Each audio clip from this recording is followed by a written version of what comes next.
السلام عليكم ورحمة الله وبركاته.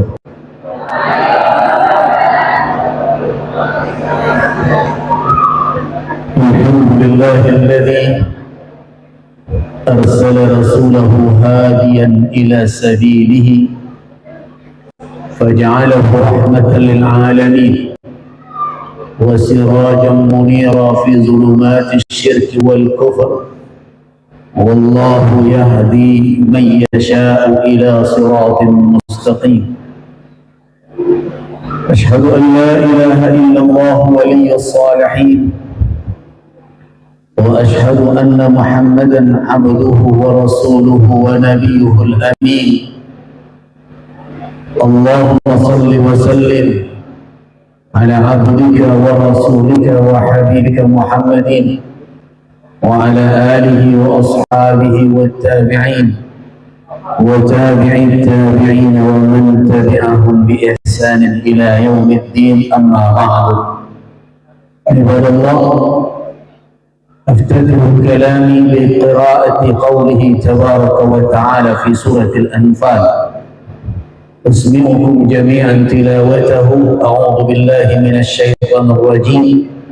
يا أيها الذين آمنوا إن تتقوا الله يجعل لكم فرقانا ويكفر عنكم سيئاتكم ويغفر لكم والله ذو الفضل العظيم. صدق الله العظيم. Para orang tua kita yang hadir dari cabang-cabang pimpinan Muhammadiyah yang saya muliakan, tokoh-tokoh kita, pimpinan daerah Muhammadiyah Bangkinang yang saya muliakan, Ibu Aisyah, saudara-saudari, anak-anak kami yang saya cintai. Alhamdulillah, pada siang hari ini kita bisa hadir dalam majelis ini, yang tentu saya pribadi bersyukur bisa hadir di tengah bapak-bapak dan ibu-ibu semuanya, karena ini adalah suatu kesempatan yang sangat berharga bagi saya, tentunya hadir di tengah bapak-bapak dan ibu-ibu yang telah mengikatkan diri dalam suatu pergerakan yang sering kita sebut sebagai gerakan dakwah, dari suatu organisasi yang telah memiliki perjalanan panjang di bidang ini.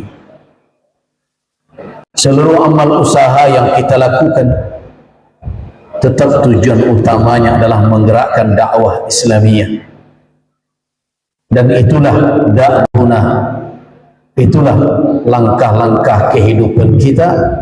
Dan kita berharap kepada Allah Subhanahu wa Ta'ala agar ketika ajal kita tiba, kita tetap berjalan di dalam jalan yang diridhoinya ini. Amin ya rabbal alamin. Mengulas pernyataan dari Buya Ketua PDM kita tadi, benar setahun yang lalu saya tidak berkesempatan, sebenarnya karena ada dua alasan. Yang pertama, saya adalah penggagas gerakan ulama Balik Basurau di Sumatera Barat. Bukan Balik Kasurau ya. Balik Kasurau itu awaklah Kasurau juga. Tapi saya menggagas ulama Balik Basurau. Kenapa? Karena robohnya surau, runtuhnya surau secara ma'nawiyah bukanlah karena umat saja yang enggan untuk mengunjunginya, tetapi tonggak tuonya nalah rabah. Apa tonggak tuo surau? Buya. Kalau dahulu kita berbicara wilayah Minangkabau dengan surau-suraunya, biasanya ada ungkapan indah ado buya dan indah basurau, dan indah ado surau dan indah babuya. Biasanya begitu. Jadi kalau orang dipanggilkan Buya, ditanya orang biasanya, di mana surau beliau? Kalau datang kita ke satu surau, pasti kita bertanya kepada jamaahnya, siapa buyanya di situ. Tetapi tradisi baik yang menjadi cikal bakal dari perguruan dan madrasah, karena dahulu kita tidak mengenal pesantren, sekarang kita sudah sebut semuanya pesantren, begitu. Tapi dahulu yang kita kenal, kalau Muhammadiyah mendirikan sekolah, biasanya dinamai dengan perguruan. Kalau Tarbiyah Islamiyah mendirikan sekolah, biasanya diberi nama dengan madrasah, sehingga muncullah MTI. Nah, ada perguruan seperti perguruan di Kauman, Padang Panjang, ada perguruan Dinia Putri, ada perguruan Tawalib. Semua itu berafiliasi kepada tokoh-tokoh pembaharuan yang mayoritas mereka berada dalam pergerakan Muhammadiyah. Dahulu perguruan namanya, kita belum kenal pesantren karena istilah itu datang dari luar wilayah. Sedangkan kawan-kawan dari Tarbiyah biasa menyebutnya MTI, Madrasah Tarbiyah Islamiyah. Nah, sekarang nasional namanya pesantren. Di Muhammadiyah juga ada pesantren juga. Nah, kalau kita belajar sejarah perjalanan pergerakan Muhammadiyah di wilayah Sumatera Tengah dan termasuk Riau sekarang ini, cikal bakal seluruh perguruan-perguruan tua itu, termasuk juga madrasah-madrasah tarbiyah, tidak akan terlepas dari surau. Basurau dahulu, baru perguruan. Artinya suraulah cikal bakal seluruh sekolah tersebut. Padang Panjang yang kita kenal dengan perguruan-perguruan Muhammadiyah tua di situ berakar dari surau Jembatan Basi. Disitulah dahulu dibina yang kita kenal. Kemudian ada Zainuddin Labai Al-Yunusi, Encik Rahmah Al-Yunusiyah. Disitulah Engku Mudo Abdul Hamid Hakim, dan disitulah ayah Buya Hamka membina kader-kader beliau yang kita kenal Inyek DR, yaitu Buya Dr. Haji Abdul Karim Amrullah, HK kependekannya. Kalau Hamka Haji Abdul Malik Karim Amrullah. Dari surau baru ke perguruan, dari surau baru ke madrasah. Apa tonggak tua dari surau? Buya. Buyalah yang menjadi tonggak tuanya. Berarti kalau rabah surau tidak berperan dan berfungsi masjid, siapa penanggung jawab utamanya? Buyanya sudah hilang dari surau itu. Bukan tidak ada ceramah, ceramah ada, tapi yang terjadi ceramah itu sekarang apa? Modelnya hit and run, kata orang. Hit and run, hadir sejenak, kemudian pergi. Nah, cara seperti ini dalam kajian saya tidak efektif untuk membentuk tujuan yang kita harapkan. Kenapa? Karena membentuk kepribadian umat tidak bisa dengan cara hit and run itu. Tidak bisa dengan hanya sekedar diceramai kemudian ditinggalkan. Yang bisa seperti itu adalah ibu-ibu sekarang bertanak nasi, ya begitu. Setelah beras dicucinya, dimasuk ke dalam magic jar, kemudian dicolok ke listriknya, malalala kemana-mana, nasi masak surang saja. Tapi membentuk generasi tidak bisa demikian. Tapi harus diunyian, harus ditunggui, harus dibersamai. Nah, inilah yang dituntut dari ulama saat ini. Generasi ke depan bisa kita lahirkan kuat kalau kita hadir bersama mereka. Kalau saya sering umpamakan, cuma kadang contoh ini tidak aktual di kalangan Gen Z, tapi bagi generasi tua ke atas saya rasa ini sangat faham. Ibu-ibu, bapak-bapak pernah mencari orang betanak jo kayu api? Nah, lain. Kalau anak muda tidak pernah dia lihat sekarang. Nah, Bertanak dengan kayu api itu membutuhkan proses panjang, tapi tidak bisa ditinggalkan. Kayunya harus kering sehingga mudah dibakar. Sebelum kayunya dihidupkan apinya, biasanya dipancing dahulu dengan daun kelapa. Setelah apinya hidup, sudah disiapkan semuanya, diletakkan periuk dan di dalamnya ada beras dan air, tidak bisa ditinggalkan jauh-jauh. Dia harus diawasi. Kalau apinya terlalu besar, maka keraknya akan tebal. Kalau apinya terlalu kecil, maka nasinya masak matah, kata orang. Dia akan mentah sebagian. Begitu juga kalau dia sudah mulai mendidih, airnya akan melimpah, maka kita akan kurangi sedikit. Bahkan itu menjadi minuman yang enak, air didih namanya. Nah, setelah masak dia, supaya dia merata, maka kita akan aduk sejenak. Begitulah baru dia menjadi nasi yang enak, sehat, dan nyaman untuk dimakan. Membina umat seperti itulah umpamanya. Dia tidak bisa ditinggal-tinggalkan. Dia harus dibersamai. Kenapa? Karena dinamika persoalan umat ini tidak menunggu ustaz datang, tidak menunggu komisi bermusyawarah, tidak menunggu PDM rapat minggu depan. Dinamika ini terus berkembang. Karena itu di tengah mereka harus ada ulama yang menjawab persoalan mereka.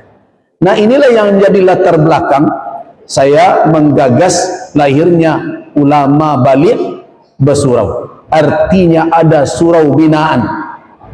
Tapi yang terjadi hari ini, banyak para da'i kerajanya keliling-keliling saja. Apalagi bulan Ramadan mau tiba, satu konsep bisa 30 masjid. Cocok tak cocok tu urusan kedua. Nah, karena itulah ketika saya diundang ketika itu, saya katakan saya sedang fokus di surau. Biarlah saya di surau saja, tidak melalala kamama. Nah, terus yang kedua, kenapa saya belum kabulkan ketika itu? Karena undangannya tabligh akbar. Nah, saya tidak pandai tabligh akbar itu. Saya yang pandai mengaji saja. So, kalau tabligh akbar tu mesti harus pandai melucu. So, kalau tidak lawak, orang melawak pula di ujung situ. Nah, itu nendrumi. Nah, saya dahulu oleh guru saya tidak diajar melucu, tidak diajar melawak. Jadi akhirnya saya katakan tabligh akbar tu ndak keahlian namo. Sarahkan sajalah nam pandai bertabligh akbar. Tapi sekarang diminta kita tarhib Ramadan saja, Bu ya. Oke, kalau seandainya ini memang dihadiri oleh saudara-saudara kita dari Muhammadiyah, dari Aisyah, saya hadir. Tapi kalau bertabligh akbar saya ndak ikut, saya bilang. Nah, alhamdulillah saya senang bertemu dengan bapak dan ibu-ibu semua. Nah, sekarang melihat judul saya cemas sebenarnya. Ini judul berat. Kenapa? Karena di situ ada kata efektif kalau tidak salah yang dikirim ke saya. Menjadikan muslim efektif. Efektif itu berbeda dengan efisien. Nah, kalau efisien itu pandai wak sadonya. Biasanya orang ekonomi punya itu kaedahnya. Dengan modal sekecil-kecilnya dapat labo sebanyak-banyaknya nih. Efisien. Tapi kalau efektif tidak. Efektif itu harus fokus. Efektif itu harus mencapai tujuan. Efektif itu harus berkesinambungan dan memiliki langkah-langkah yang terukur. Itu efektif. Nah, sekarang dikaitkan Ramadan menjadikan muslim yang efektif, yang tepat guna, yang mencapai sasaran, fokus kepada tujuan. Nah, ini kan kerajunan susah tuh menjalankan dalam 1 jam.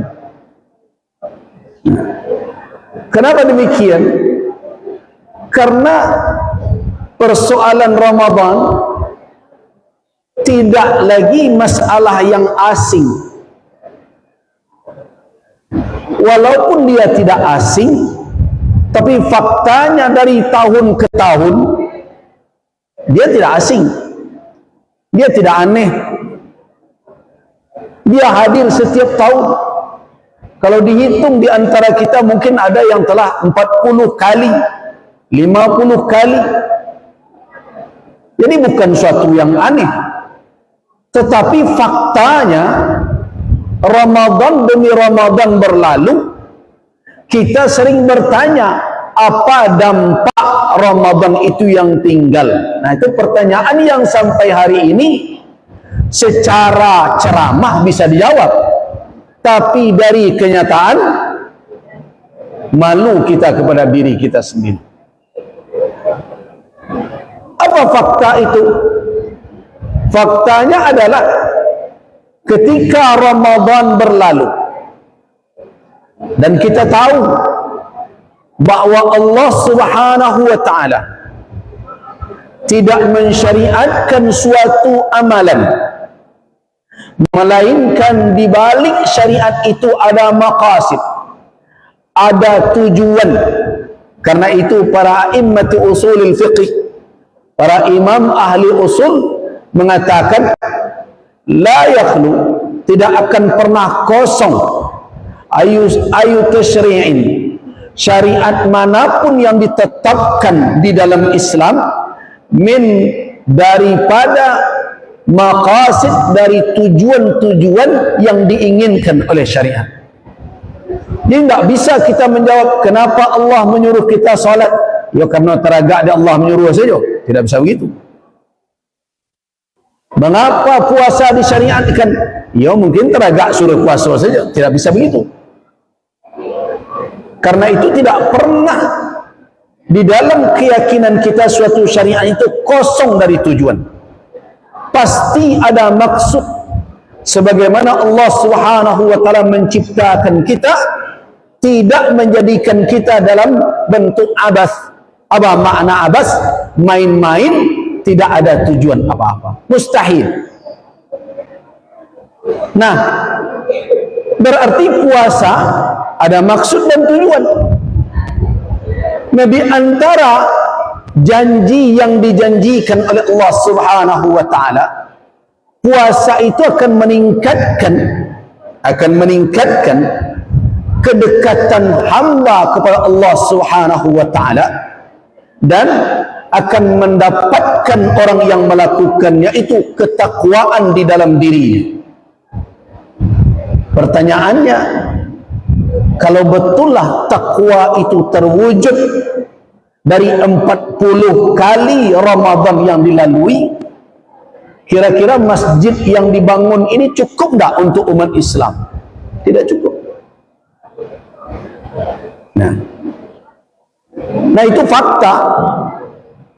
Ternyata ibadah yang berulang kali dilakukan itu secara fakta belum lagi efektif. Bukan syariat yang tidak sempurna. Kan ada baru-baru ini seseorang menjadikan salat sebagai bahan untuk melawak, memilih pemimpin karena alasan salatnya, begitu ya. Nah, dijadikan sebagai bahan lawakan. Walaupun kemudian dia coba luruskan, tapi ada yang kurang di situ. Apa itu? Jangan sampai ada yang mengesankan bahwa salat tidaklah untuk membentuk kepribadian yang istiqamah, kepribadian yang baik. Salat jelas membentuk itu. Tetapi faktanya yang tidak bisa disangkal, apakah setiap orang yang salat itu memiliki kepribadian yang saleh? Benar, tidak. Apakah setiap orang yang berpuasa itu mendapatkan ketakwaan di dalam dirinya? Tidak. Nah, jadi sekarang kita sedang berhadapan dengan dua hal yang bertolak belakang. Apa itu? Konsep dengan apa? Dengan kenyataan. Kata orang penelitian, das sein dan das sollen. Nah, kalau tidak seirama antara konsep dengan kenyataannya, berarti ada masalah. Nah, berarti awakku kini adalah orang-orang yang sedang bermasalah. Iya enggak? Ngaku je lah. Puasa yang kita lakukan berulang kali seyogyanya, semestinya melahirkan ketakwaan. Alamat orang bertakwa itu apa salah satunya? Tak usah banyak-banyak. Ada dalam surat Al-Anfal ayat 29 yang saya baca tadi. In tattaqullaha yaj'al lakum furqana. Jika kamu bertakwa kepada Allah, Allah jadikan kamu memiliki furqan. Apa makna furqan? Tak pembeda saja tu. Selama ini kita terkurung makna furqan dengan membeda. Syahrul Ramadan alladhi unzila fihi al-Quran hudan lin-nasi wa bayyinatin minal huda wal furqan. Furqan bukan hanya kemampuan untuk memilah, tetapi juga kemampuan untuk memilih. Jadi kalau disederhanakan dalam bahasa kita, supaya jangan terlalu dibawa ke arah perguruan tinggi ya oleh sebagian orang, bahasa kitanya bagaimana menterjemahkan furqan, yaitu kemampuan memilah dan memilih. Itu kira-kira. Kok ada orang yang mampu memilah tapi tidak pandai memilih? Tanyalah ke orang di luar sana ketika azan berkumandang, tahu tidak dia itu panggilan salat? Tahu. Tahu tidak dia itu adalah kewajibannya sebagai muslim? Tahu. Tahu tidak dia bahwa menipu orang itu haram? Tahu. Tetapi dia sebatas pandai memilah saja antara buruk dan benar, antara salah dan benar, antara hak dan batil, tapi tidak punya kemampuan memilih. Itu makanya ada doa yang sering saya dengar dibaca itu, Allahumma arinal haqqa haqqa warzuqna ittiba'ah wa arinal batila batila warzuqna ijtinabah. Ya Allah, perlihatkanlah kepada kami yang hak itu hak. Itu memilah namanya. Perlihatkanlah kepada kami yang batil itu tampaknya batil. Itu memilah. Tapi setelah kita tahu yang hak, kita tahu yang batil, apa permintaan kita tentang yang hak? Warzuqna ittiba'ah. Beri kami rezeki, karunia mengikuti yang hak. Setelah kita tahu yang batil, apa permintaan kita? Warzuqna ijtinabah. Anugerahi kami kemampuan untuk menjauhinya. Nah, itu orang pandai memilah dan memilih. Orang yang bertakwa memiliki kemampuan itu, kemampuan furqan, memilah, memilih. Tapi kalau 1 Syawal saja masjid kembali lengang, padahal sudah 30 malam diceramai ini. Kalau dia tong piti musaji barabi untuk amplop itu. Nah, 30 malam diceramai. Disebut targhib, motivasi. Disampaikan tarhib, bagaimana ancaman orang berbuat maksiat. Dijelaskan keutamaan masjid, keutamaan beribadah di rumah Allah. Sampai bila itu bertahan? Jangankan sampai akhir Ramadan, 10 yang akhir saja sudah menangis, tonggak rindu dengan orang yang hadir pertama kali. Nah, bagaimana kita mengatakan bahwa ini efektif? Jadi ketika judul ini diberikan kepada saya manggut-manggut saja membacanya.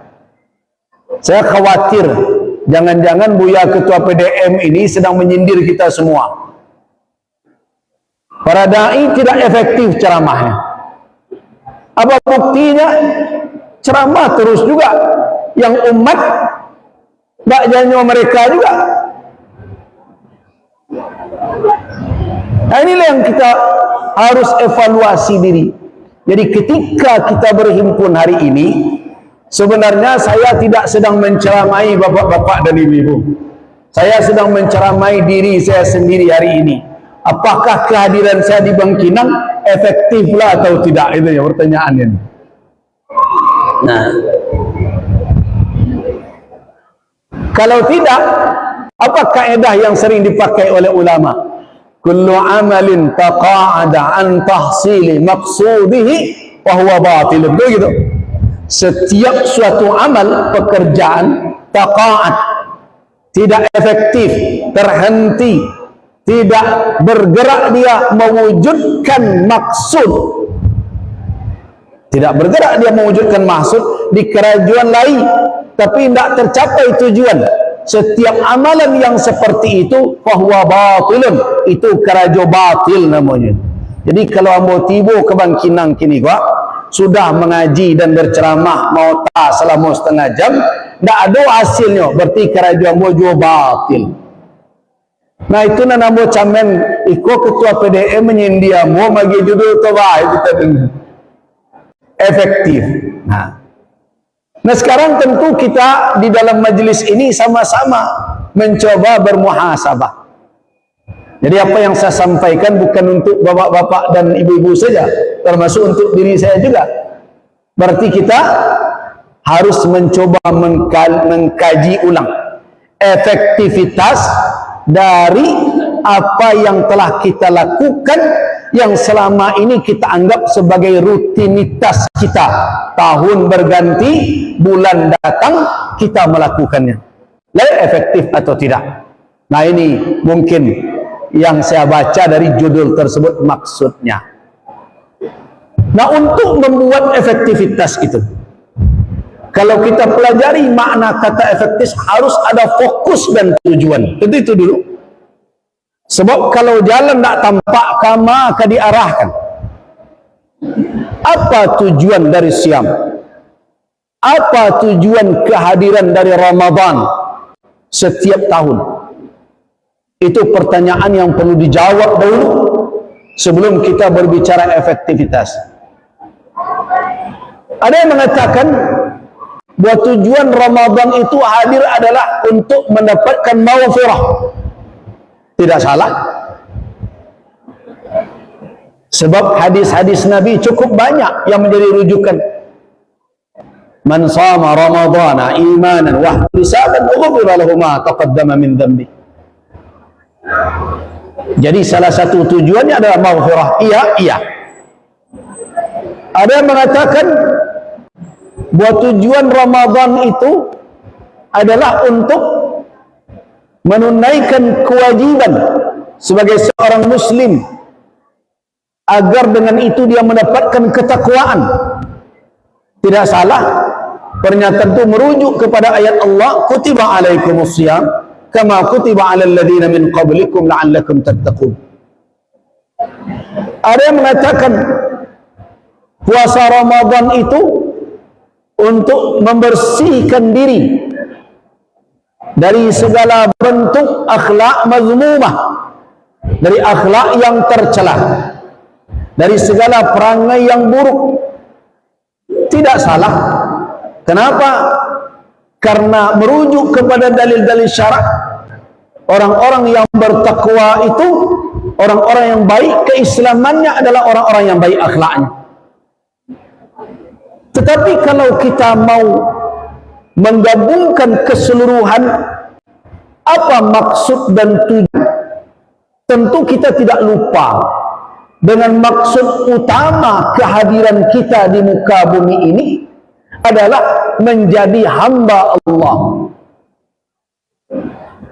Jadi tadi ketakwaan, ampunan seluruhnya sebenarnya adalah litakunu ibadan lillah.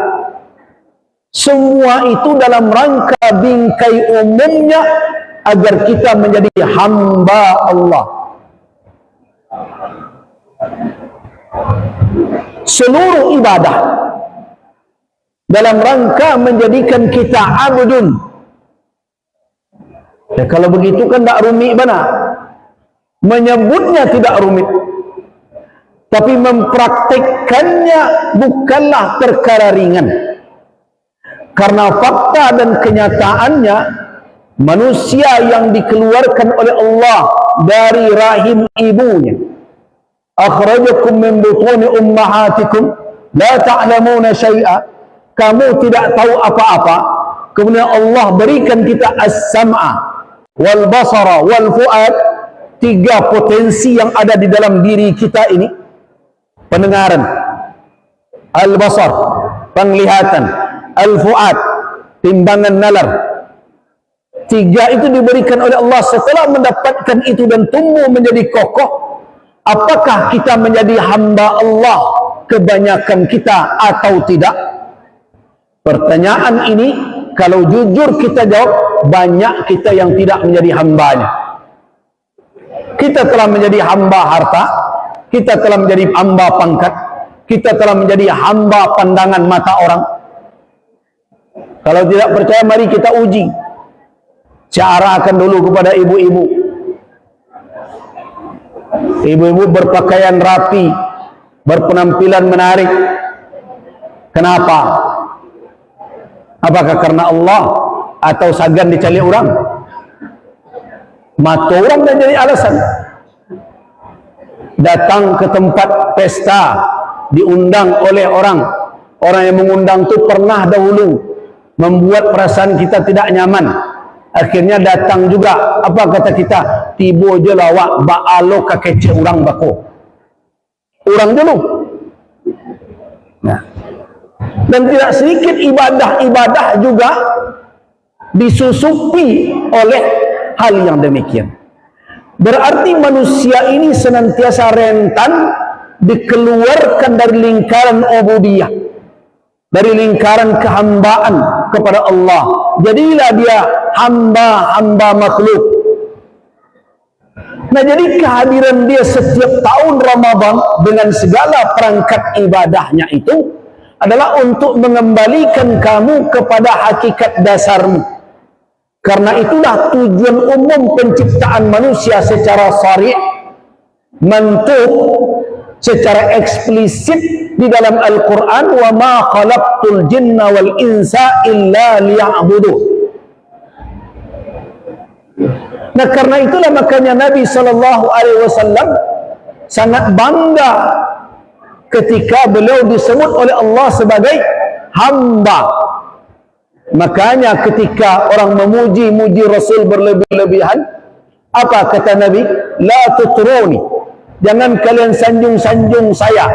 Kama, sebagaimana orang-orang Nasrani bahasa Israel menyanjung Isa bin Maryam. Innama ana abdullahi wa rasuluh. Begitu kata Nabi.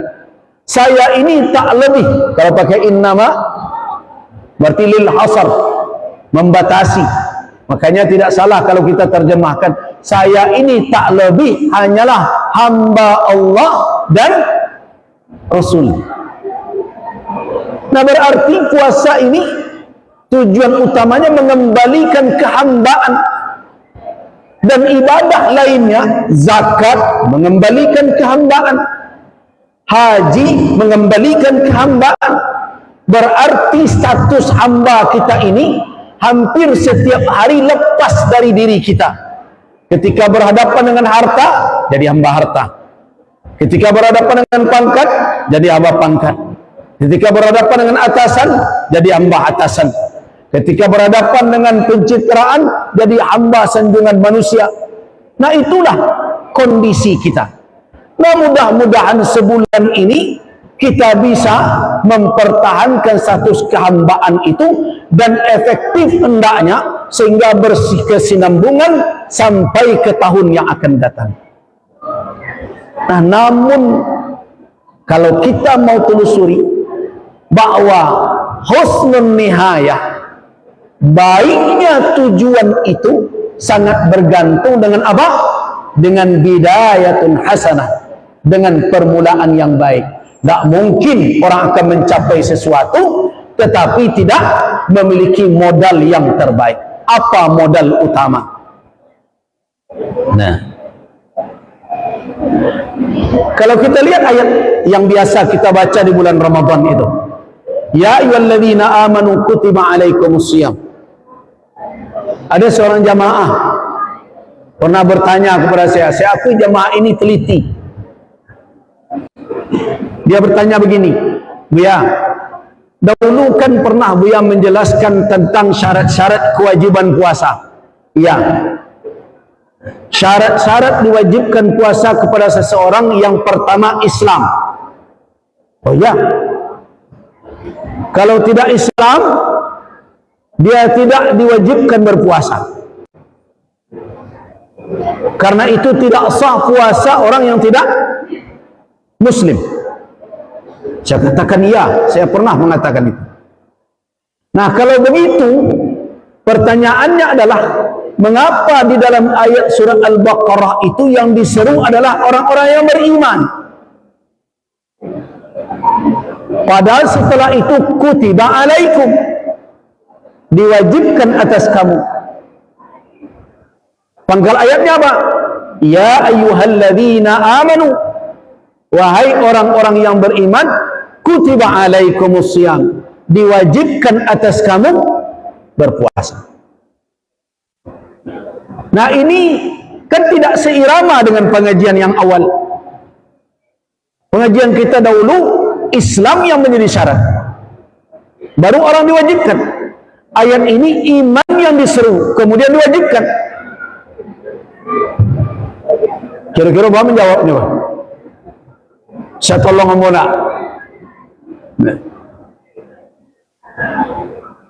Nah, ketika itu entah di mana saya membaca dahulu, entah guru mana yang menyampaikan, hadir jawaban. Harusnya ayat itu dibaca terus, jangan berhenti sampai di situ. Ayat itu kan kelanjutannya, kama kutiba 'alal ladzina min qablikum la'allakum tattaqun. Berarti iman ta'alluqnya bukan dengan kutiba. Iman itu kaitannya dengan la'allakum tattaqun. Jadi kalau kita mau terjemahkan dan kita ambil kesimpulan, wahai orang-orang yang beriman, diwajibkan atas kamu berpuasa sebagaimana telah diwajibkan atas orang sebelum kamu, mudah-mudahan kamu bertakwa. Kan begitu? Nah, berarti iman disebut oleh Allah kemana arah tujuannya? Kepada takwa.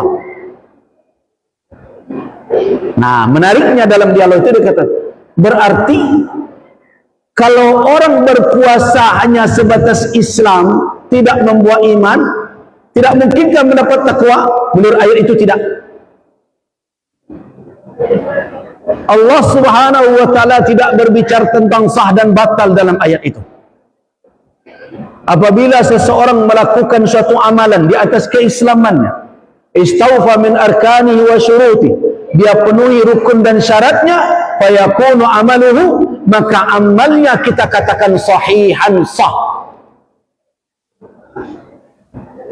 Wa yurja, dan diharapkan makbulan, makbul di sisi Allah. Tetapi puasa ternyata tidak hanya tujuannya sebatas sah. Puasa itu tujuannya dijanjikan oleh Allah lebih dari sebatas sah, yaitu adanya karakter takwa di dalam diri seseorang. Apa makna takwa?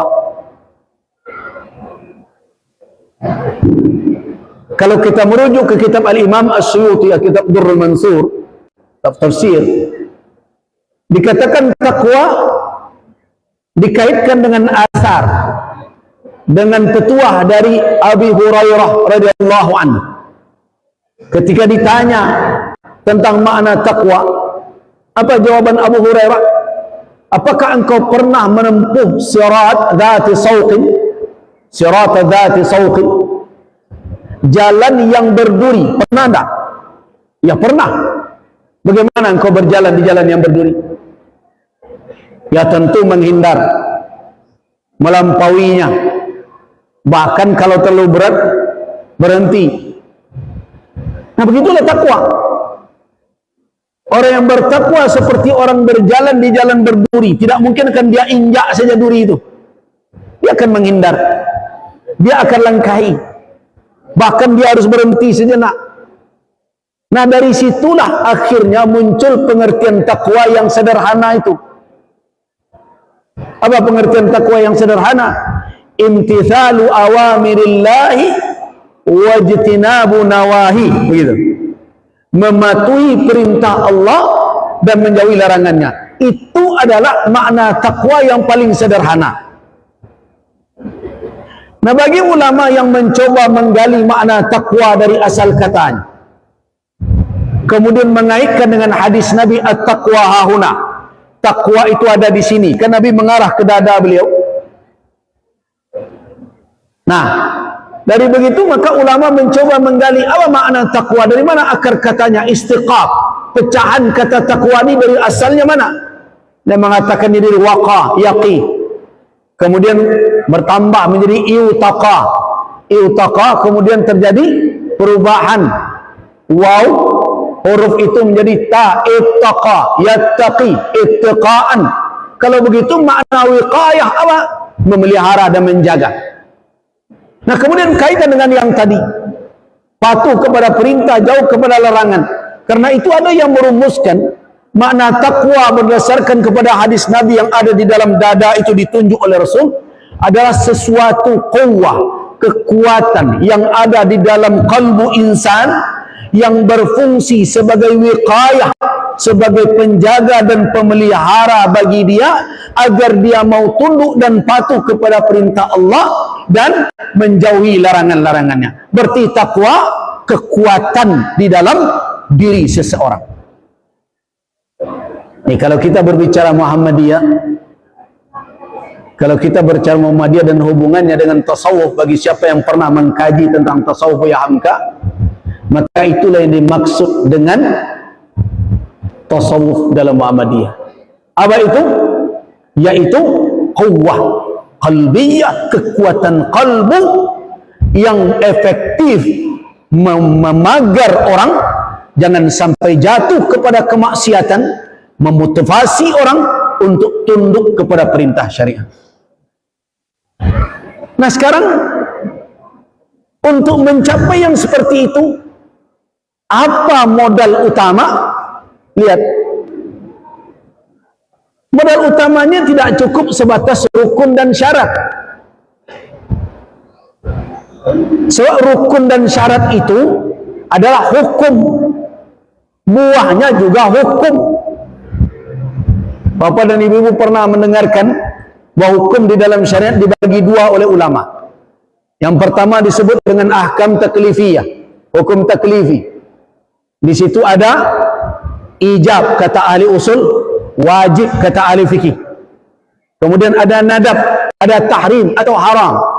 Itu dikatakan dengan hukum taklifi, hukum yang 5. Walaupun nanti dalam mazhab Hanafi dia berbeda. Di dalam Muhammadiyah kita bukanlah muqallid, bukanlah taklid kepada satu mazhab, wala yataqayyad, dan tidak terikat dengan satu mazhab, tetapi tidak alergi dengan pendapat mazhab. Karena fikih Muhammadiyah itu adalah fikih ad-dalil. Jadi kalau disebut fikih Muhammadiyah apa? Fikih ad-dalil, dalil. Dalil yang menjadi acuan. Tapi untuk memahami dalil-dalil itu, kita tidak mengharamkan pandangan, fatwa, ara, pendapat fikih manapun yang kemudian akan kita olah menjadi suatu ikhtiar, pilihan fikih. Nah, pilihan fikih itulah yang hadir dalam tarjih itu. Itu namanya ikhtiarat fiqhiyah Muhammadiyah. Kira-kira kalau bahasa saya begitulah kira-kira. Jadi jangan katakan Muhammadiyah anti mazhab, tidak benar. Cuma Muhammadiyah ghairu mutaqayyid, tidak terkait dengan bimadhhabin muayyan, dengan mazhab tertentu. Tapi pendapat Imam Syafi'i haramkan disebut, enggak. Harus kita hormat dengan a'immatul mazhab. Hormat, itu ulama kita. Apakah kita mengkaji juga pendapat yang lain? Iya. Kenapa? Ilmu tidak lahir dari batu. Tidak ada orang lahir langsung pandai. Dia belajar dari si fulan. Itu yang disebut orang sanad. Nah, Cuma apa mutaqayyidin, tidak terkait dengan satu madhab. Fakhtaru, mereka pilih aqrabuha, yang paling dekat kepada dalil. Nah, jadi kalau ada orang Muhammadiyah, ya begitulah karakteristik fikihnya. Kalau saya menyebutnya fikih ad-dalil namanya. Nah, kembali kita kepada kajian awal kita tadi. Ketika kita bicara hukum, rukun, syarat, apa buahnya? Sah. Kalau tidak terpenuhi rukun dan syarat, apa buahnya? Batal. Kullu amalin istawfa, setiap amal yang terpenuhi rukunnya, wa syurutuhu, dan syaratnya, wa khaliya anil mawani'i, dan tidak ada yang menghalang dia terjadi, maka sahlah amal itu. Amal yang sah itu yurja, diharap diterima. Tidak ada yang bisa memastikan. Siapa yang bisa memaksa Tuhan? Makanya ada yang mengatakan, pernah dahulu jamaah haji pulang haji bertemu saya, Buya tanya cik, nyo pulang dari haji, biasanya orang pulang haji kok nyo carinya keluarganya dulu, dicarinya istrinya, tapi yang aneh satu itu dia carinya mana Buya Gus Rizal, ketemu dia bilang, Pak tuan nak tadi lah nunggu, nak tunggu lebih kalau Buya ada nombor tanyuan, anak kapak tanyuan sesuai juga anak Buya ajarkan dalam manasik lambu kerajuan, nan rukun lambu pabuek, nan syarat le nak tinggal, nan sunat lambu kerajuan semampu lambu. Yang mau jawab, alhamdulillah tuan anak nak pak tanyuan bahaji yang mau tutup. Yang mau jawab, haji apa sah, mendengar sah tu tujuh balik karikan yang sah saja Buya. Ya sah tu halai kita mau tanyanya, indak ke mabrur? Tuan talah ambo berdoanya mudah-mudahan jadi yang mabrur. Nah, amal ketika kita bicara rukun, ketika bicara syarat, apa buahnya? Sah. Kewajiban gugur. Itu sampai di situ ulama cuma pandai. Diterima dan tak makbul di sisi Allah. Nadu husnuzan kita makbul. Tapi siapa yang bisa memastikan? Tidak ada. Bisa tidak memaksa Allah, ya Allah awas kalau tidak terima? Tidak bisa. Jadi beda-beda kan itu. Nah, jadi makbul Allah yang menentukan, tetapi kita husnuzan billah. Kenapa? Allah la yudhi'u amala amilin minkum. Begitu. Allah tidak menyia-nyiakan amal orang yang beramal. Allah Subhanahu wa taala Ghafurur Rahim. Allah Subhanahu wa taala idza taqarraba ilaihi, dalam hadis qudsi, idza taqarraba ilayya 'abdi bima aftaradtu alaihi wa la yazalu yataqarrabu ilayya bin nawafil hatta uhibbah. Begitu. Kalau hamba mendekat, dia akan cepat hampir kepada hamba. Begitu. Idza taqarraba, kalau dia hamba mendekat syibran sejengkal, Allah mendekat ba'an sehasta. Itulah yang menjadi dasar husnuzan kita, mudah-mudahan diterima. Nah, dengan itulah kita berharap diterima amal tersebut, sebagaimana kata Allah, inni inda dhanni abdi bi, aku menurut sangkaan hambaku kepadaku. Tetapi pasti tidak ada. Hukum bisa kita tetapkan sah. Kalau toh diterima, apakah kemasuk serubu awak dengan amal itu saja? Enggak juga. Karena tidak cukup. Tidak cukup. Kan sahih hadis Nabi mengatakan, la ahada minkum yudkhiluhu amaluhul jannah. Tidak seorang pun dari kamu yang akan dimasukkan oleh amalnya ke dalam surga. Sehingga sahabat bertanya, wa anta ya Rasulullah, engkau bagaimana ya Rasulullah, tidak masuk surga juga dengan amalku yang banyak itu? Wala ana, saya juga tidak. Nah, ada yang membaca sampai di sini saja sehingga berkesimpulan dia Nabi tidak jamin masuk surga pula. Itu keliru namanya. Nabi dijamin masuk surga, tapi tidak sampai di situ hadisnya. Lanjutnya, illa ayyataghammadani Allahu birahmatihi, melainkan Allah meliputi saya dengan rahmatnya. Kalau amal tidak cukup untuk surga, tapi Allah meliputi saya dengan rahmatnya. Rahmat Allah inilah yang dijamin ada pada Nabi.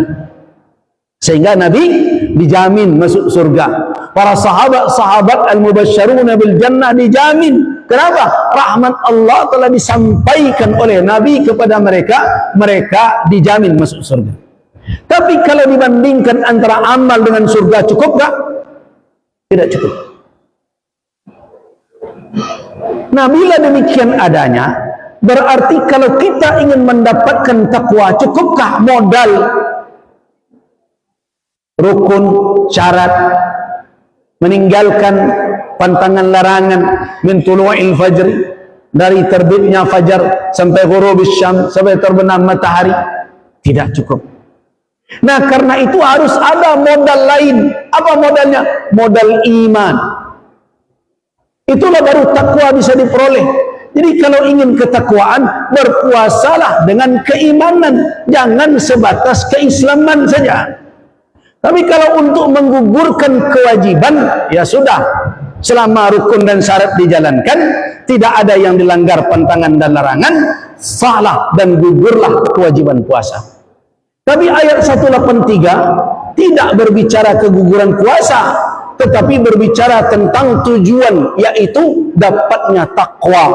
Nah, karena takwa yang dikejar, imanlah yang menjadi modal utama, lebih dari Islam dalam perkara ini. Nah, sekarang persoalannya, apakah iman itu kita miliki? Iman seperti apa terkait puasa ini untuk takwa itu? Kalau iman sebagai modalnya jelas, hadis-hadis populer, masyhur dan sahih. Man sama Ramadan imanan, bukan islaman ya, wahtisaban. Dalam hadis lain, man qama lailatal qadri imanan wahtisaban. Lihat hadis itu, menarik susunan kalimatnya, iman wahtisaban. Apa makna ihtisab? Orang mengartikan perhitungan, gede tuang. Ihtisab berbeda dengan hisaban. Ihtisaban maknanya adalah harapan. Ahtasib 'ala Allah. Jadi penuh dengan pengharapan. Nah, pengharapan itu ada kalau ada iman. Makanya iman didahulukan dalam hadis itu. Imanan wahtisaban. Iman dan pengharapan. Karena harapan itu bisa muncul kalau iman ada. Kalau iman tidak ada harapan. Harapan masuk surga, harapan ampunan, harapan dibersihkan Allah, harapan ini, harapan itu tegak di atas apa? Di atas iman. Baru ghufira lahu ma taqaddama min dzambihi. Nah, berarti iman. Nah, sekarang persoalannya, sejauh mana iman itu ada? Nah, disinilah titik masalah kita, sehingga efektif yang dibuat tadi dalam judul itu tidak terwujud. Karena kita masuk ke dalam Ramadan hanya dengan modal tradisi dan rutinitas, tidak mencoba mengevaluasi kembali keimanan kita. Ini yang jadi persoalan. Nah, bagaimana akan efektif kalau modal nak punya, nak belabo-belok? Nah, karena itu saya mengajak kita semua, mari kita beribadah tidak sebatas hanya ini rutinitas, tradisi. Tidak sedikit karena alasan rutinitas dan tradisi itu kadang rusak tujuan. Saya sering mengatakan, tidak tahu saya di Bangkinang, tapi kalau di Sumbar sudah berulang kali saya katakan, Allah tuh sebelum bulan puasa itu masih berbuat kemaksiatan. Bukankah dalam hadis yang masyhur, idza kana, apabila awal malam dari bulan Ramadan, suffidatis syayatin wa maradatul jin, kan begitu? Dibelenggu syaitan dan jin-jin yang nakal. Kemudian wanada wa yunadi munadin, dan ada yang berseru, ya baghiyal khair aqbil wa ya baghiyasy syarr aqsir, kan begitu bunyinya? Wahai yang hendak berbuat kebaikan, yang mencari kebaikan, ayo sini. wahai yang hendak mencari kejahatan, aksir, hentian lalai sampai di siku. Kan gitu maknanya. Ninda sebelum Ramadan ditagahkan pebeli mau ke mana-mana melawan gua. Dicari-carilah alasan filosofisnya. Cukup ke alasan filosofis sebagai dalil untuk beli mau? Padahal kaji selama itu lah dipelajari mandi wajib, mandi sunat. Mau fikih apa? Fikih sederhana yang biasa wak pacik Sulaiman Rasid misalnya. Ada tak ada suruh di situ mandi sunat sebelum masuk bulan Ramadan? Ambo nak menanggal mandilah sore itu. Cuma ketika kita mengkaitkannya sebagai suatu ritual ibadah yang saling berkaitan sama satu sama lain, membutuhkan dalil. Orang Muhammadiyah rajin loh kadang berbuat serupa itu. Padahal di mana-mana mereka berbicara, kita ini terus bergerak untuk membersihkan, memurnikan Islam dari pengaruh TBC. Ini apa ini? Dia tidak amalan yang masyru'ah, yang disyariatkan. Bila mandi sunat Allah, tapi awak beko kan ke mandi, awak ke salat tarawih beko, ya mandi salah. Kan tak ditegan mandi. Tapi kenapa dikaitkan ini untuk Ramadan tiba berbagai macam? Tidak ada perintah syarak seperti itu. Kenapa kita harus berlebihan? Nah, yang anehnya menyusup kepercayaan, pergilah ke tempat pemandian tertentu. Kalian tambah parah. Batang air ko, sumber air itu berbagai macam. Nah, ditambah pula dengan bumbu ceramah, ini akan membuat puasa lebih indah, lebih makbul. Dari mana datangnya? Anak ruminya dimanfaatkan kalau boleh anak-anak muda-muda. Sebentar lain yang ke tarawih, sore hari itu yang muda-muda tu di tepi batang air.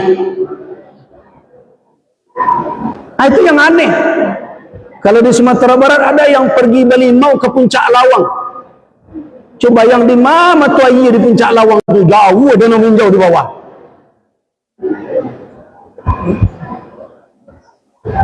Nah, baru dalam persoalan itu saja kita sudah tidak lolos dalam ujian. Belum lagi untuk mendapatkan iman kan membutuhkan ilmu. Untuk memilah supaya kita pandai memilih. Apa tidak semestinya sebelum Ramadan datang majlis seperti ini yang diperbanyak, majlis-majlis ilmu, karena kita sudah menerima kaidah yang ma'ruf di kalangan ulama, al-ilmu qabla al-amali wal qawli, ilmu sebelum amal dan berbicara. Kenapa tidak kita gali lagi? Sekarang banyak orang mengantarkan kajian. Kenapa? Karena sumber ilmu sekarang bukannya pengajian saja. Apa yang ibu-ibu dan apa-apa pacik jadi sumber ilmu gini. Sibuk pula.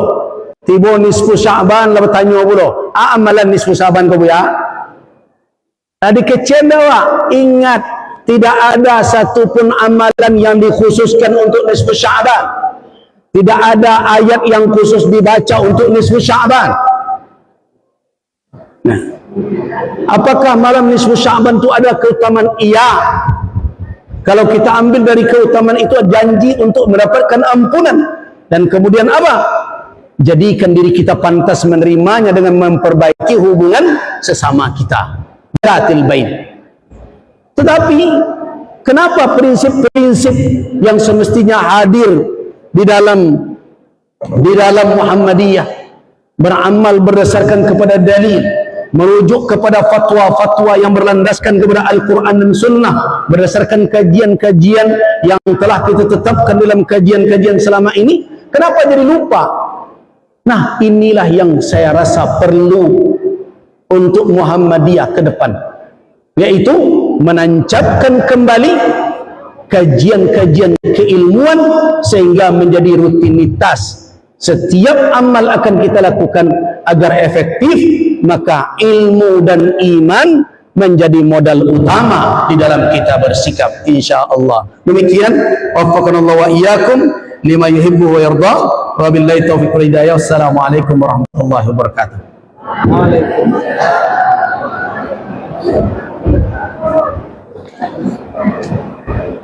Waalaikumsalam. Makanya selalu dan sendiri merasakan betapa banyak ilmu-ilmuwan yang dulu sempat saya rasakan dari beliau dan beliau itu seperti saya pada tahun 1900 lalu sedikit banyak pertanyaan yang terkait dengan bulan dan darinya terutama tentang amalan-amalan yang juga yang seluruh dua amalan. Namun kita berikan kesempatan kepada guru untuk menanyakan pertanyaan kepada beliau di persilakan.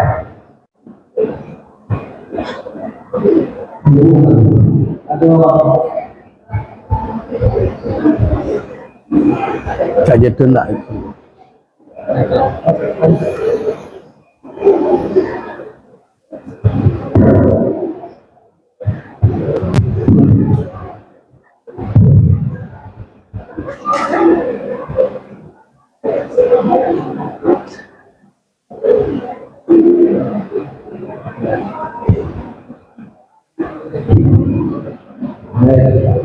Maka ibu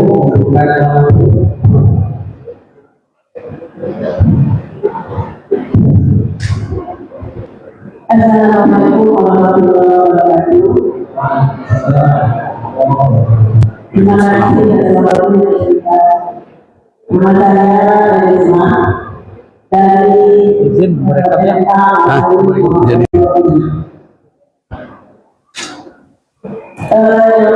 Ini saya tanyakan Ustaz, seandainya kita dalam puasa kita sudah beriman, kita sudah cukup pada saat dan tentunya kita dalam berpuasa ini bisa juga dengan mengapa kita mendapatkan uang. Yang saya tanyakan, adakah nanti tanda-tanda posisi sesudah kita berpuasa yang sudah kita lewati segala yang kita sebutkan tadi, apakah nanti sesudah puasa ada hal atau tanda yang bisa kita menentukan bahwa puasa kita itu sudah bisa mencapai. Terima kasih. Assalamualaikum warahmatullahi wabarakatuh. Waalaikumsalam. Maka dirinya pada sini ibu apa lagi? Ya dari sini.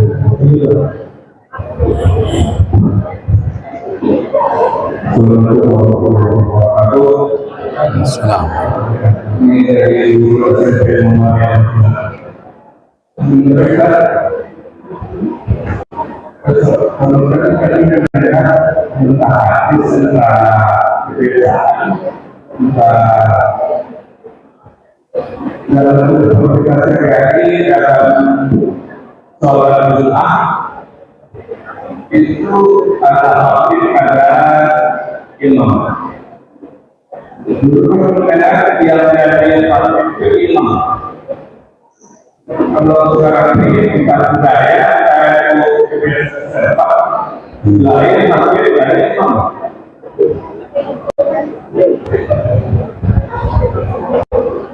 Jadi mohon ini untuk karena kita mempelajari berbeda di sini ada beberapa bisa belajar dulu untuk berbeda kita di dalam banyak ini khusus dalam banyak. Kalau di tempatnya itu memang ilmu dari kita. Itu kalau ada di luar ada kita di mana lagi itu. Jadi dalam komunikasinya itu ada di situ. Ada pokoknya satu wilayah lokasi ada baru untuk pengembangan dari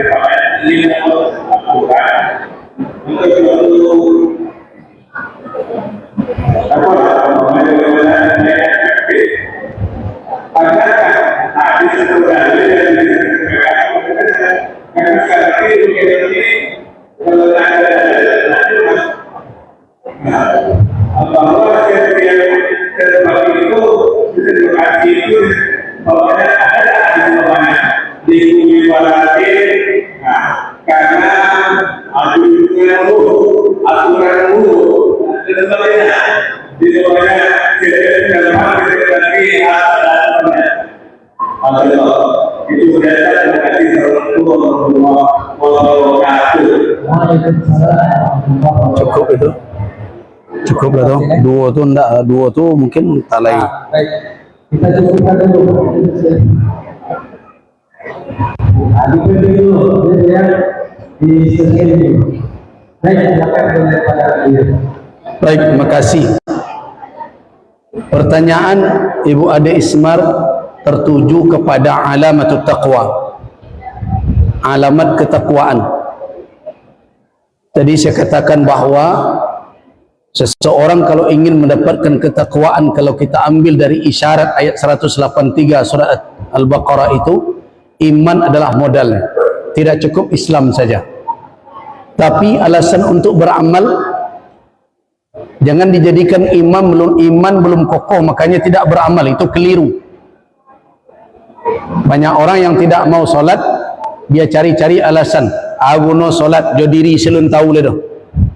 Nah, itu keliru. Kenapa?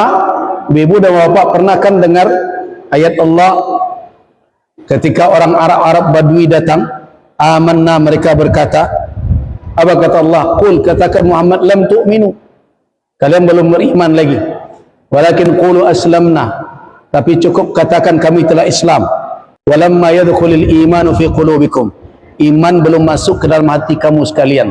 Coba lanjutkan, wa in tuti'ullah wa rasulah, namun jika kalian taat kepada Allah dan Rasul, la yalidkum min a'malikum syai'a, begitu. Allah tidak akan mengurangi amal kamu. Berarti beramal sebatas Islam, iman belum kokoh, apakah mendatangkan manfaat? Iya. Tapi sampaikah kepada tujuan final efektif? Belum. Jadi jangan dikatakan sia-sia. Itu pertama dahulu. Nah, saya ingin garis bawahi itu, bahwa beramal dengan keislaman, walaupun iman belum istiqrar di dalam kalbu, belum lagi kokoh dalam hati, apakah mendapat pahala? Iya. Allah Subhanahu wa taala menjanjikan amal. Setiap amal itu ada pahalanya kalau dia saleh.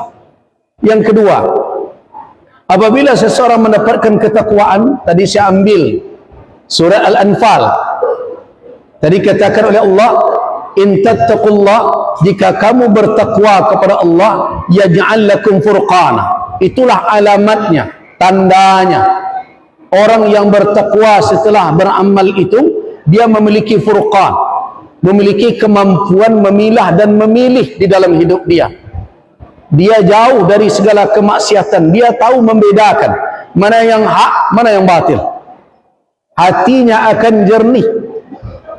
Lisan kalbu dia, lisan atau lidah hati dia akan fasih untuk mengingatkan dia kalau dia ingin mencoba-coba mendekat kepada yang maksiat.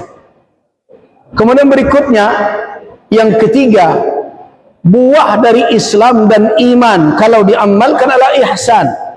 Nah, ambillah isyarat dari hadis yang populer juga, kedatangan Jibril alaihissalam yang diterima oleh Nabi, berpakaian putih-putih, rambutnya hitam.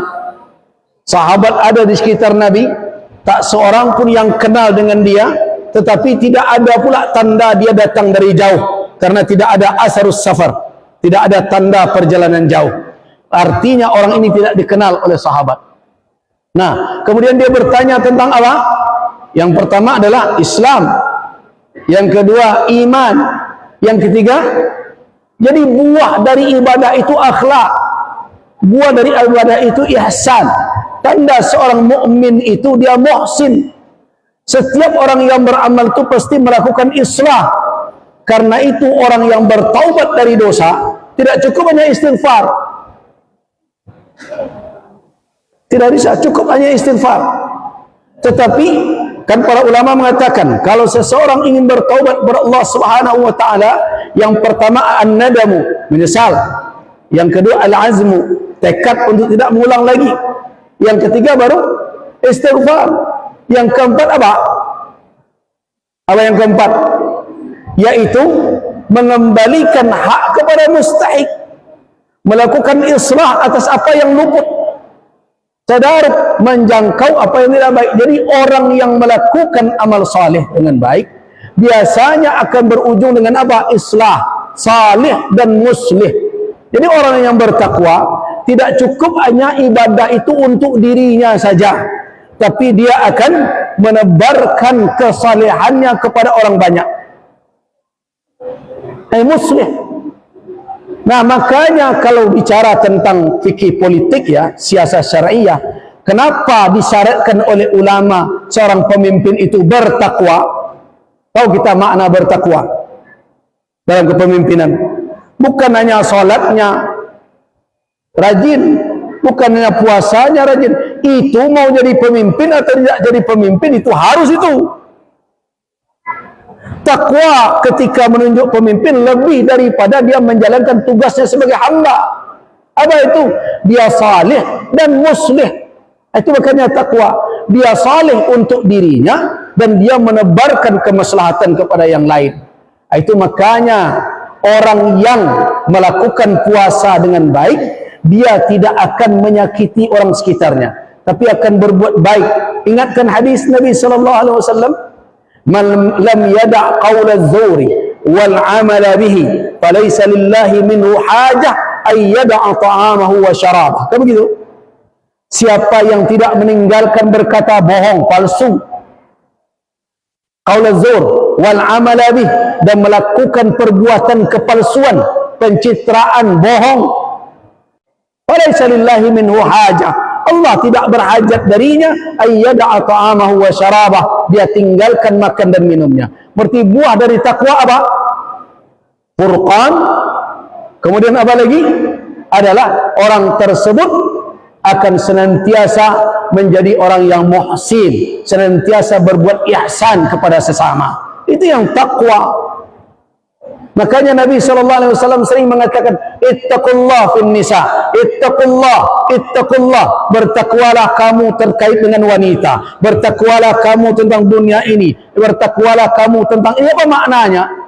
Maknanya adalah bersikaplah kamu memikul tanggung jawab sehingga kehidupanmu terhadap sesamamu itu juga membawa kemaslahatan. Itu minimal dua itu, furqan dan islah. Itu kira-kira Ibu. Kemudian yang kedua dari Bapak guru kita dari SMP Bangkinang, ada khatib atau imam, kadang disatukan. Satu itu juga dia jadi imam, dia jadi khatib. Ada yang dipisahkan. Sebelum saya menjawab, yang perlu digarisbawahi dulu, jangan memisahkan khatib dan imam karena talonsong amplop lah dua di stadion. Jangan. Nah, jangan memisahkan khatib dan imam karena alasan amplop dua, paham? Nah, kalau itu tuh tidak pertimbangan dalil namanya. Tapi fikih Muhammadiyah itu merujuk kepada dalil. Nah, dalil bagaimana bunyinya? Salah satunya, karena waktu kita ya, ini pertanyaan beliau ini kenapa saya batasi dua? Waktu kita tidak cukup nih Pak. Nah, ada hadis Sulaik Al-Ghatfani. Nah, hadis Jabir ini hadis sahih. Nabi sedang berkhutbah, tiba-tiba masuk Sulaik Al-Ghatfani. Kemudian dia mau duduk. Ada yang mengatakan dia telah duduk. Tapi kalau kita lihat, ada dua kemungkinan, dia hampir duduk atau telah duduk. Nah, ketika itu Nabi menegurnya, "Qum." Berdiri. Artinya kalau kamu telah duduk, berdiri.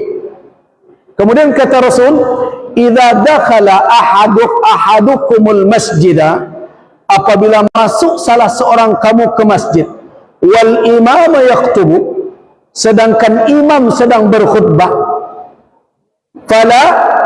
fala yajlisa," maka jangan dia duduk hatta yarka'a rak'atain, sampai dia salat 2 rakaat dahulu. Dan itu dalil dari tahiyatul masjid. Apakah tetap disyariatkan ketika khatib sedang berkhutbah? Iya, dalil itulah yang jadi dasar. Nah, jadi tidak ada alasan, jangan dicari itu kan ketubah itu pengganti salat 2 rakaat. Tidak, dalil itu tidak kuat. Karena itu kalau masuk orang, imam sedang berkhutbah, maka dia salat 2 rakaat. Cuma ujung hadis itu kata Nabi, "Falyujawiz," sederhanakan salatnya. Jadi jangan panjang-panjang, diringkaskan salatnya. Nah, dari hadis itu banyak faedah hukum yang diambil. Satu, tetap disyariatkannya sunat tahiyat masjid walaupun khutbah sedang berlangsung. Yang kedua, tahiyat masjid ketika khutbah sedang berlangsung, ringkas, tidak panjang. Kau dia baca surah Al-Baqarah separuh.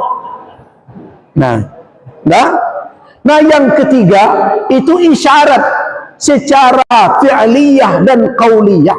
Isyarat karena mentu objek pembicaraan Nabi bukan memerintahkan imam jadi khatib, bukan memerintahkan khatib jadi imam, tetapi memberikan khabar.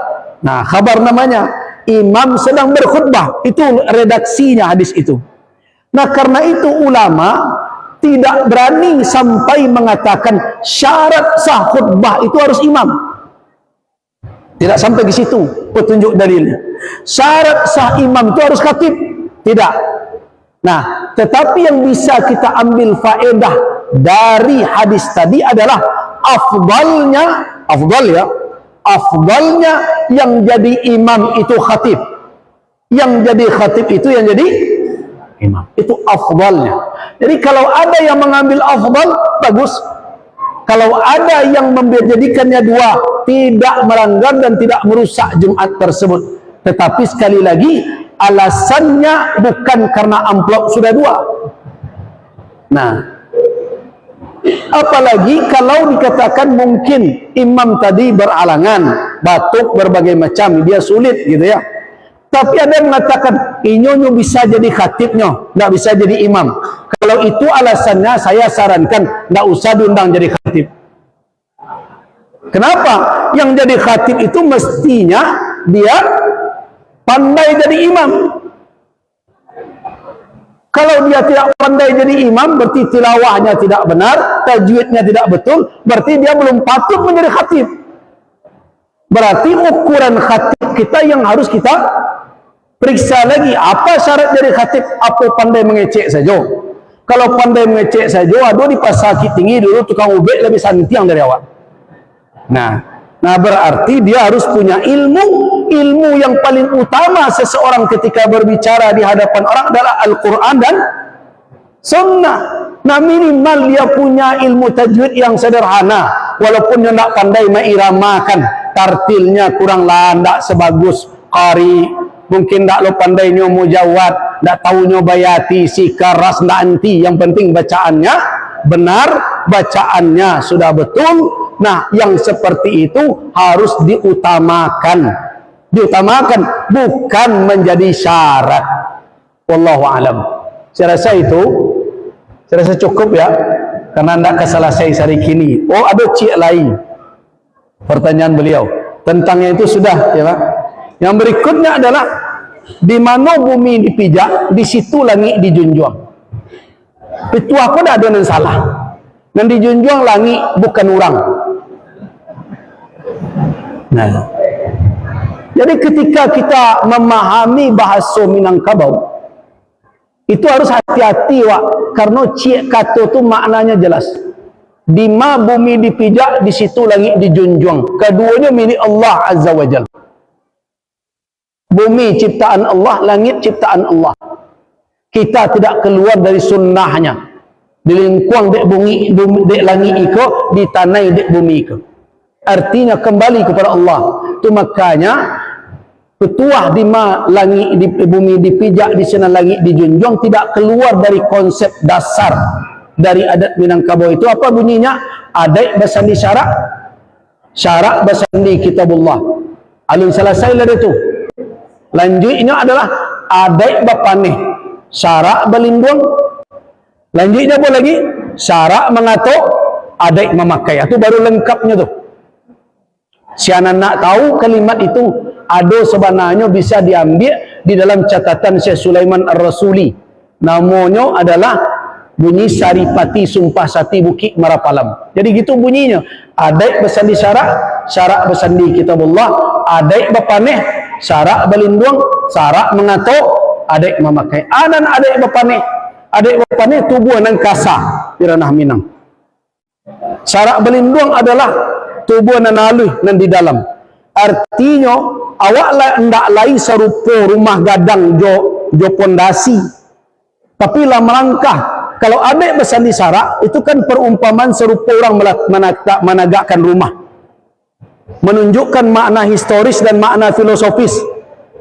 Makna historis, adek ada dahulu sarak tiba kudian, serupa orang membuat rumah dari kayu, tagak dahulu tonggaknya, kemudian dicucukkan sandi kudian.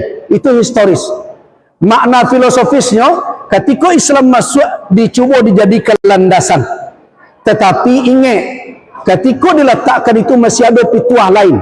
Kalau kebarali tagak barali di tanah nan sebingkah, kalau kebekisah duduk bekisah di lepik nan salai, artinya masih bisa digeser-geser.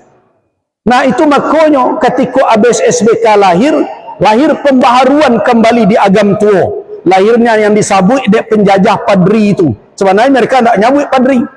Termasuklah Tuanku Tambusai berikutnya yang melanjutkannya. Jadi karena itu akhirnya ulama merumuskan lagi. Berangkatlah bertambah cik lain menjadi adik bapaneh sarak berlindung. Maknanya adik bapaneh tubuh yang kasar karena ikut yang ditimpa cahaya matahari dari pagi sampai petang. Sarak berlindung apa? Jiwa ada di dalam. Artinya apa? Adat dan syarak dalam Minang serupa dua. Apa itu? Serupa tubuh dan nyau. Nyau adalah syariat. Tubuh adalah adat. Karena itu tidak mungkin dia bertingkah. Sebab kalau orang bertolak belakang dengan isi hatinya, lama-lama kamanyo painyo. Kalau di Riau kok, ketampan painyo. Kan ia tampan namanya tempat itu. Nah, panam ya. Nah, di Panam. Kalau batikai antara lain aja batin, orang tu lama-lama miriang. Nah, orang Minang juga model itu. Kalau seandainya inyo satu, adeknya sarak, bak nyao dan tubuh. Nah, kini dibawakan pepatah tadi. Bolehkah orang ikut berdasarkan adek, ikut berdasarkan tradisi di dalam ketentuan usul fikih yang menjadi dalil salah satu uruf namanya. Tapi uruf atau tradisi adat dibagi oleh ulama menjadi dua. Yang pertama dinamakan adah sahihah, adat yang sahih. Yang kedua dinamakan adah fasidah.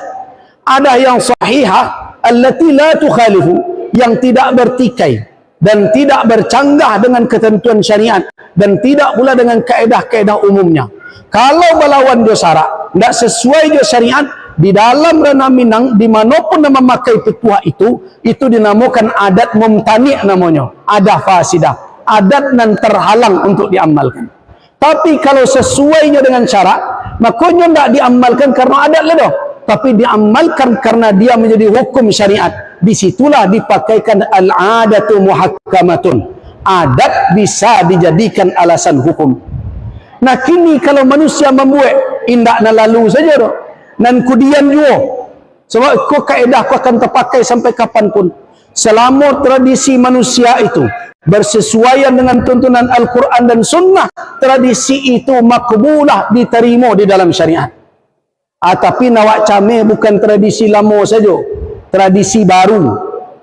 Contoh, labilo lo beralik pakai cipika-cipiki di muka orang rami. Tidak ada kan? Adik mata namajan dan tak bermalu model itu. Labilo lo ibu-ibu Aisyah ada pertemuan, so itu buat tari dan nyanyi di muka apa-apa sedang mencalik. Di mana tu? Adik mana? Makanya ambo kalau di Sumatera Barat sering bersentil ai bundo-bundo kanduang yang sering menyabut sumbang dua balai. Sumbang dua balai itu orang nak melonjak-lonjak menari di muka laki-laki itu sumbang negara tu. Kalau menurut ambo tu sumbang sadonya. Nah, ya karena itu sejauh itu bersesuaian dengan tuntunan Al-Quran dan Sunnah, tidak bercanggah dengan tuntunan syariat kita, maka kepatuhan itu perlu kita lakukan. Ditambah di situ kalau pemimpin kita yang meletakkan, apakah pemimpin secara formal atau pemimpin informal. Kenapa? Karena dia dalam berbuat taat kepada Allah. Tapi kalau berbuat maksiat dia kepada Allah, sudah berlaku apa yang dikatakan oleh Nabi, la ta'ata li makhluqin fi maksiatil khaliq. Tidak ada taat bagi makhluk untuk mendurhaka kepada Khaliq. Wallahu a'lam. Demikian, tidak keselesai hari kini loh. Billahi taufiq wal hidayah. Assalamualaikum warahmatullahi